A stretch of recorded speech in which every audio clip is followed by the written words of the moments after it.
Oh my goodness.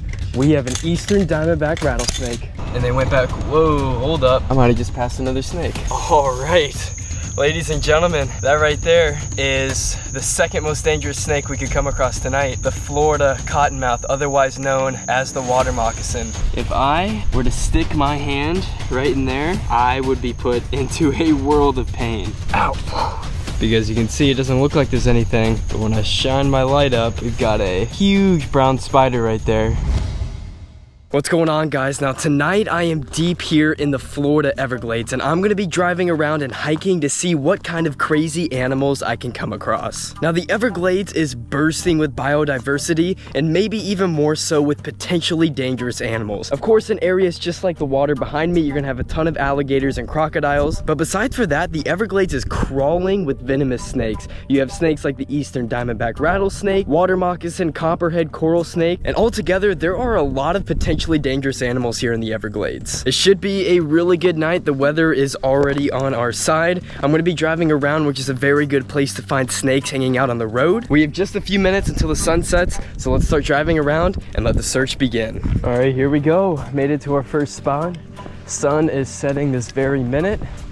We just have a little loop around here. It's not even a mile round trip, but there's a lot of good places to look on this trail, especially for snakes. All over the place, about every 10 or 15 feet, you have this little dip down, a little crater, and areas just like this is a fantastic spot to find a snake hiding out.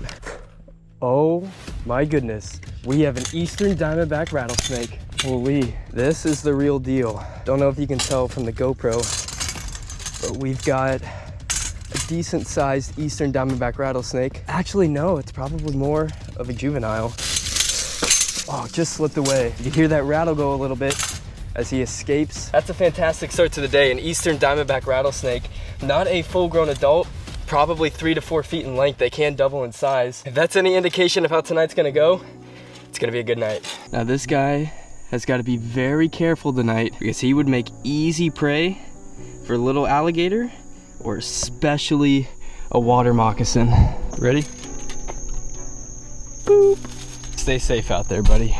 I was walking and look at this cute little guy. Ah, and there he goes. Ooh, there we go. First snake sighting on the side of the road. And that, my friends, is a Florida cottonmouth snake, otherwise known as a water moccasin. But that's our first snake sighting on the side of the road, and our first one since that diamondback earlier in the evening. It's a very good sign. There typically is a lot of juvenile cottonmouths out here in the roads in the Everglades, so let's keep on looking. Okay, we've got yet another snake on the side of the road. It looked like another juvenile cottonmouth, and yeah, it's another Florida cottonmouth, just a baby too. Check this guy out. Hey buddy, I don't know if you can pick it up on camera. His tail is actually green, just a little bit, and that is a definitive sign that this is a juvenile Florida cottonmouth. It's our third cottonmouth of the evening. Wow, look at him. Beautiful snake. Oh, and there he goes. I was just about to move him off the side of the road. Hey, buddy. I still am gonna move him off the side of the road just because I don't want him to get hit by a car. Even though at this time of night, it's 11 p.m., there's zero traffic besides for me, but I'm just gonna move him off in case. See, even though this is a venomous snake and it knows it, a snake of this size is gonna have a lot of predators out here, primarily birds, but even larger snakes, king snakes, maybe even a rattlesnake might dabble with it, and larger cottonmouths as well, so they are very, very skittish. Yet another toad right there.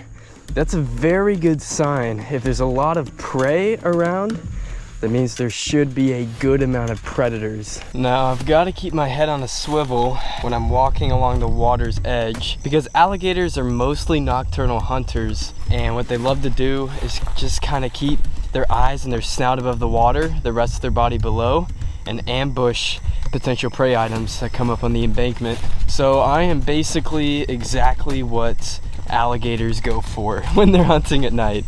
So I've got to be a little weary when I'm close to the water. Talk about nightmare fuel. Look what I just stepped in. This is a fire anthill. If I were to stick my hand right in there, I would be put into a world of pain. Ow. Yeah, I actually did just get bit by one on the side of my middle finger. Ah, man, that stings. There's a video out there where Coyote Peterson just placed his hand right in the middle of a fire anthill. I have no idea how he was able to pull that off. What do we have here? Yep, we have another Florida cottonmouth. Check you out. So this is not a full-grown adult. They do get about 3 times the size, but nonetheless, a very nice cottonmouth.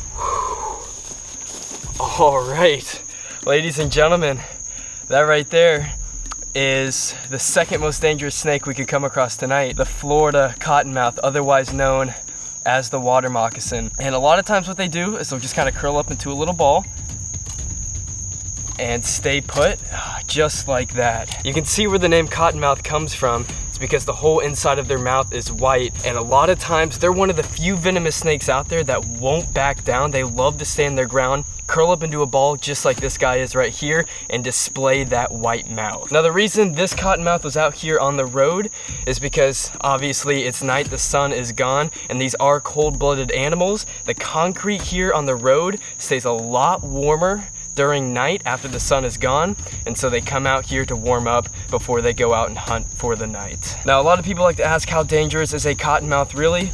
Well, their bite is pretty bad. Here in the United States, we have 3 main pit vipers: the copperhead, the cottonmouth, and the rattlesnake. And this cottonmouth would be right there in the middle. It's a lot more potent of a venom than a copperhead, but not quite as bad as something like an Eastern Diamondback rattlesnake. Check that out. It is a beautiful specimen. A lot of water moccasins you'll see out there have a pretty much just straight black color, and you can see all the bandings on this beautiful snake, which will go away a little bit as the snake gets older. Now this right here is literally, I'm not zooming in on the camera at all, this is as close as I want to get to this snake. We are still in striking range because they can strike almost 3 times the length of their body. Okay, but what we are going to do is we are going to get this copperhead moved a little bit further from the road so a car doesn't accidentally come by and hit it, and we're gonna continue our search for some more snakes. Oh, what a beautiful snake. Okay, but I'm gonna let him go over here in the brush, and we're gonna hit the road again. I continued on for another few hours, but eventually I looked at the time and saw it was almost 2 in the morning, so I finally called it quits. Tonight was such a fun and awesome adventure. For the first time in channel history, I filmed water moccasins and even a rattlesnake. Between the venomous snakes, plethora of amphibians, and creepy crawlies like these spiders, I experienced firsthand why the Everglades is the most biodiverse location in America. Stay tuned to watch me film sharks interacting with people through my drone, and even go behind the scenes with me in the Florida Keys.